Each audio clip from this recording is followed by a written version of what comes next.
एक वकील के कत्ल के केस में मुझे हर जाने का नोटिस भेज रहे हैं। मैं तो इसको रद्दी के कागज के अलावा कुछ नहीं समझता। भी मिला नहीं, मिलेगा तो देख लेंगे। और मैं किसी मुकदमे से, किसी नोटिस से ना पीछे हटने वाला हूं, ना डरने वाला हूं। अल्लाह ताला का फजल चाहिए। ना सरफ हर जाने का नोटिस भेजने वाला कौन है। मैं एक नैब न्याजी गठजोड़ का आपने सुना होगा।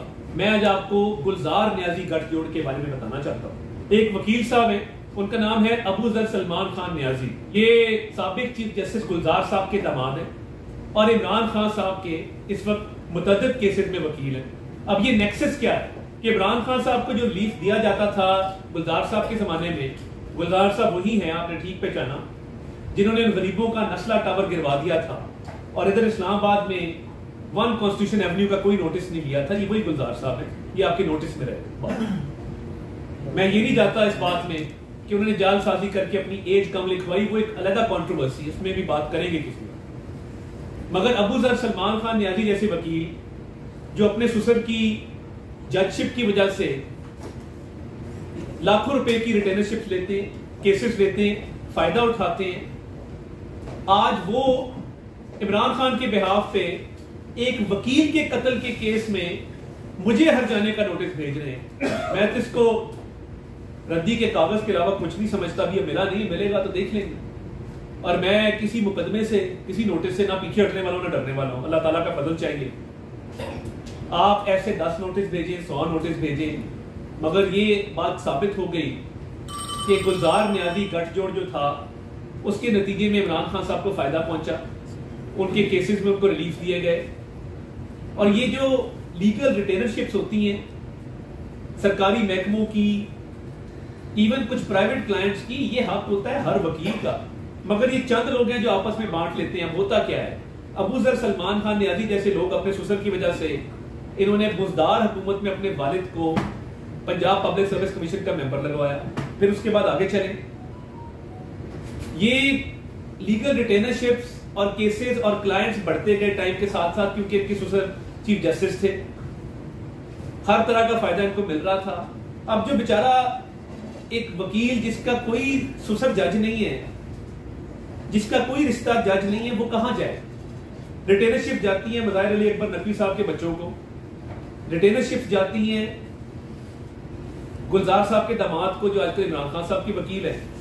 अब एंटी स्टेट एक्टिविटीज में इल्जाम खान साहब जो एंटी स्टेट एक्टिविटीज में मुलव्विस हैं, उनको मुकम्मल प्रोटेक्शन इस तरह की वकला की हासिल है जो अकरबा परवरी पर जिनकी परवरिश होती है और वो नाजायज फायदा उठाते हैं अपने ससुर की पोजीशन का। तो ये नोटिस तो एक रद्दी की टोकरी में जाएगा जब भी मिलेगा, क्योंकि अब्दुल रज़ाक शर के केस में उनके बेटे ने इमरान खान साहब को FIR में नॉमिनेट किया है। उनके बेटे ने कहा है कि क्योंकि मेरे वालिद इमरान खान साहब के खिलाफ संगीन गद्दारी के मुकदमे की पैरवी कर रहे थे, दरखास्त गुजार थे, वकील थे, इसलिए मेरे वालिद को इमरान खान की ईमा पर कत्ल किया गया है।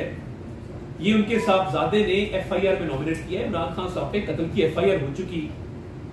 अब ये होता है ना, जब नालायक वकील हो तो वो ये नहीं देखता कि ये कत्ल का जो मुद्दा है उसमें मुद्दई FIR में एक बंदे को नॉमिनेट कर रहा है और हर जाने का नोटिस मुझे भेज रहे हैं कि मैंने झूठा इल्जाम लगाया। यही होता है कि जब आपके ससुर चीफ जस्टिस हो, जिस तरह गुलजार साहब थे, और वो अपने दामाद को नाजायज तौर पे केसेस ट्रांसफर करें, तो फिर ऐसा ही नतीजा निकलता है। यही वजह है कि 6 साल से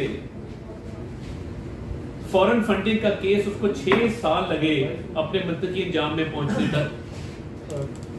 यही वजह है कि मुख्तलिफ अदालतों से राय फरार इख्तियार की जाती है, तकनीकी बुनियादों पे ताखीरी हरबे इस्तेमाल किए जाते हैं, जवाब होता नहीं है, और फिर कहते हैं कि जी हमारी आज बहुत पेशियां होगी इकट्ठी, हमें 10 पेशियां भुगतनी पड़ी, हमें 5 पेशियां भुगतनी पड़ी। अगर इंसानों की तरह पहले दिन से ही जब जब अदालतें बुलाती थी या तहकीकाती इदारे बुलाते थे, उसी वक्त पर पेश हुआ जाता, अदालतों के सामने अपना मौकफ रखा जाता, तो मामला बिल्कुल और तरह होते।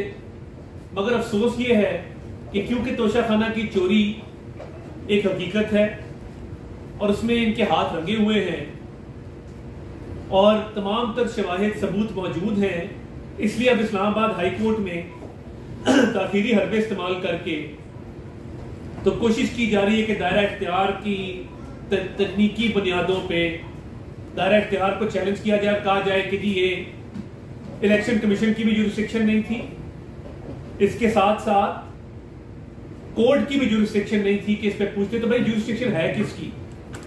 तो ये इल्जाम खान का ये वतीरा अब ये कल दोबारा समाअत होगी।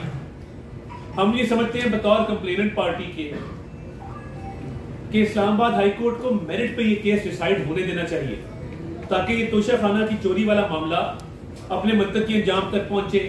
ये नहीं कि जी दायरा इख्तियार नहीं है, हमें जज पे एतबार नहीं है, हम इस प्रोसेस को चलने नहीं देना चाहते, ये चीजें चलेंगी तो ये इंसाफ बिल्कुल नहीं होगा। तो तोशा खाना का केस एक अच्छा केस है जिसके अंदर ये भरपूर चांसेस मौजूद हैं कि इसमें ये मामला सजा की तरफ जाए, और ये इल्जाम खान को ये बात समझ आ रही है, नजर आ रही है, जिस वजह से वो अब दायरा इख्तियार पे आ गए।